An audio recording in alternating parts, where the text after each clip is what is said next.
Here we just relay some facts, whether they're new or antique. so just sit back and relax. It's time for What's Up This Week. Hi there, welcome to another episode of What's Up This Week, your weekly dose of history, facts, and trivia from University Branch Library. This week, we continue to observe Hispanic Heritage Month by celebrating the birthday of Miguel de Cervantes, one of the greatest Spanish writers of all time.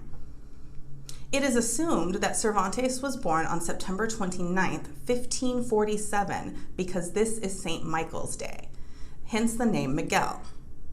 Though no records exist to confirm this birth date, it is commonly accepted among scholars.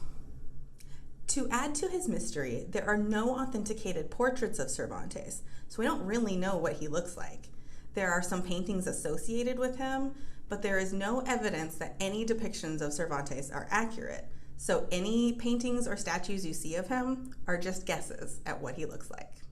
Cervantes is best known for his novel Don Quixote, which is often cited as the first modern novel, and it is widely considered to be a classic.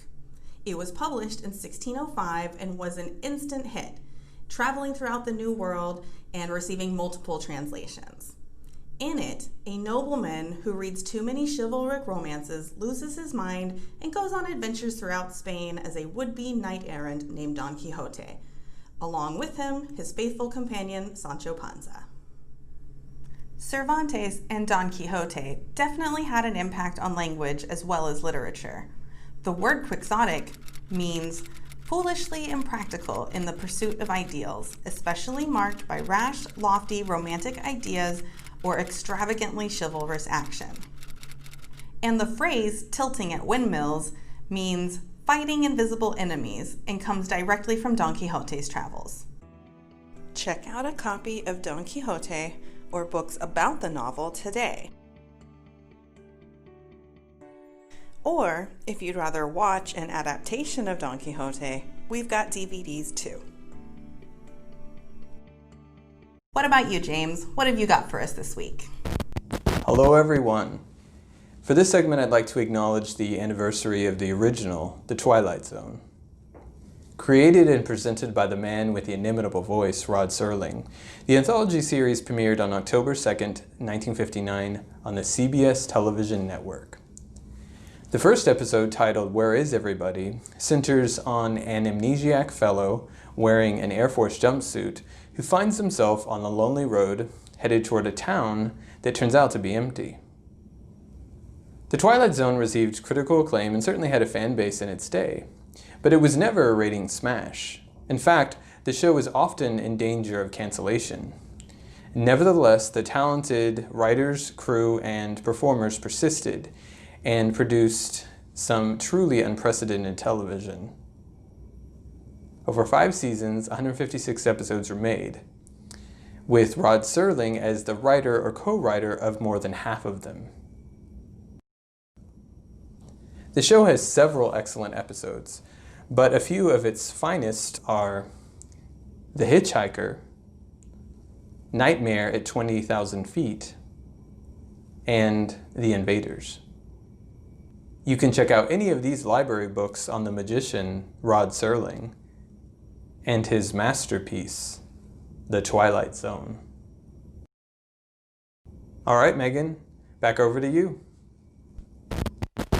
This week's weird thing is that September 27th is Ancestor Appreciation Day, a day to celebrate those who came before us and to learn more about our family's histories.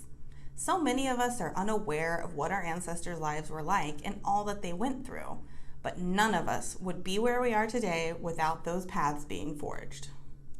This is a great time to begin researching your family tree if you haven't done so already. Or if that seems too intimidating, simply reach out to your older living relatives and ask them about their lives. You'd be surprised what you'll find out, and it'll help you appreciate your family's history that much more.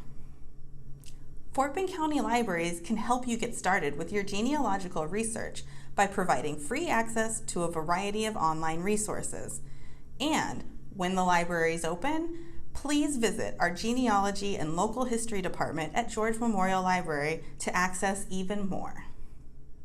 Shout out to my mom, who did her own research and discovered many different stories from our family tree.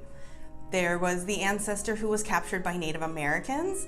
There's the ancestor who fought in the Civil War, had his fingers shot off, but then went on to have a career building furniture.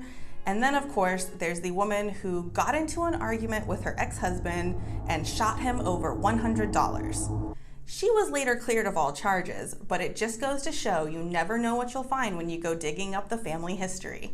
So get digging, y'all, and have a happy Ancestors Appreciation Day. Tune in next week for more trivia.